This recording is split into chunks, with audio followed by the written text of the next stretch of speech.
All of this kind of connects to this. We added sound. It's a silent movie.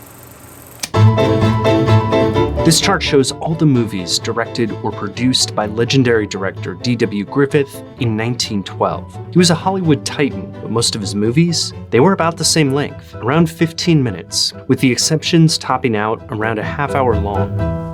Now look at the runtime for 1915's Birth of a Nation. What happened there?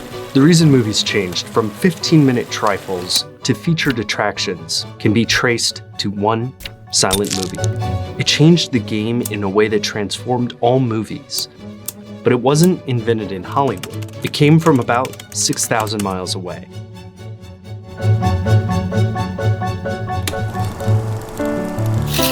This is a foot. Here you go, metric people. Early silent film historians actually talk about these movies in feet, and it makes sense. The same way that measuring tape comes on a reel, movies come on reels too.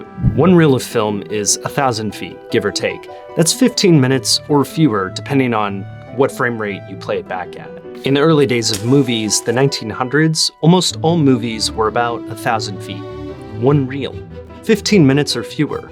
These short movies were usually screened in variety shows or a smorgasbord of short films. You drop into a Nickelodeon, a lower class theater where you'd see a bunch of movies for a nickel, 5 cents. You'd see Laura Comstock's Bag Punching Dog, followed by the Trappistas Roving Act, followed by the first screen adaptation of Frankenstein. The whole thing was 14 minutes long, 975 feet.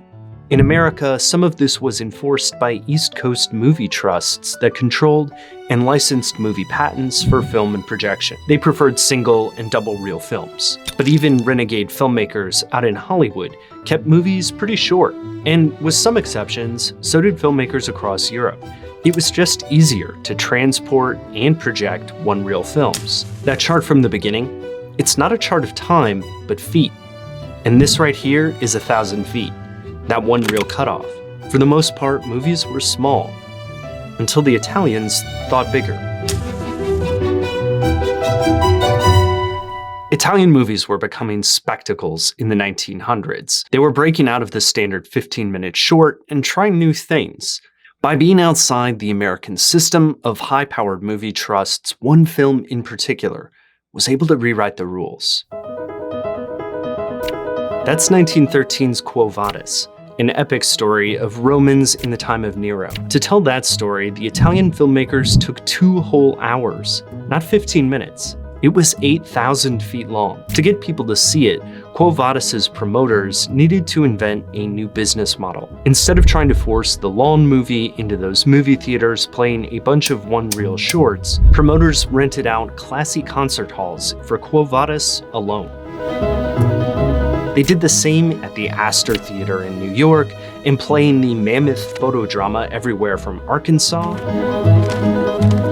to the future state of Hawaii. To draw crowds from nickelodeons into those big halls to watch one really long thing, Quo Vadis needed to be special. It used real Roman locations, thousands of extras, and the first big stunts, like chariot races where the actors rode real chariots, and gladiatorial battles with big hits and realistic weapons.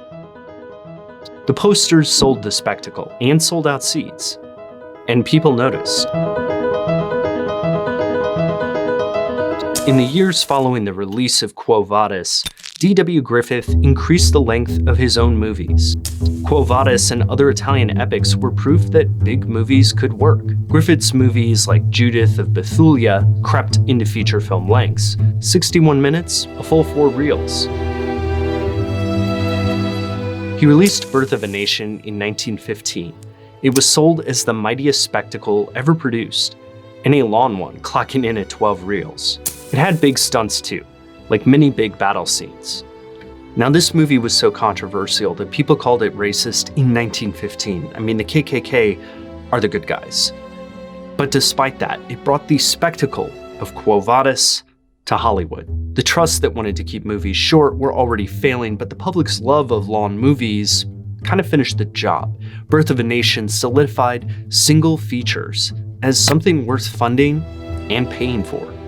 And even though today we don't measure movies in feet, Quo Vadis is not a relic.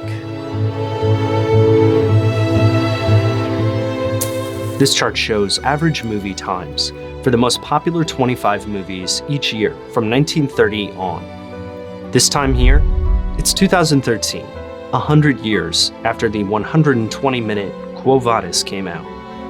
The running time? 121.4 minutes.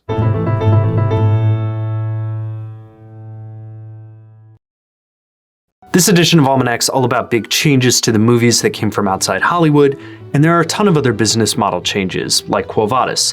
So let me know some of the ones that you've heard about in the comments. However, I want to just prove to you one more time that Quo Vadis really was a huge hit. This is an ad for When Ursus Threw the Bull, a parody movie that was made in response to Quo Vadis's enormous success.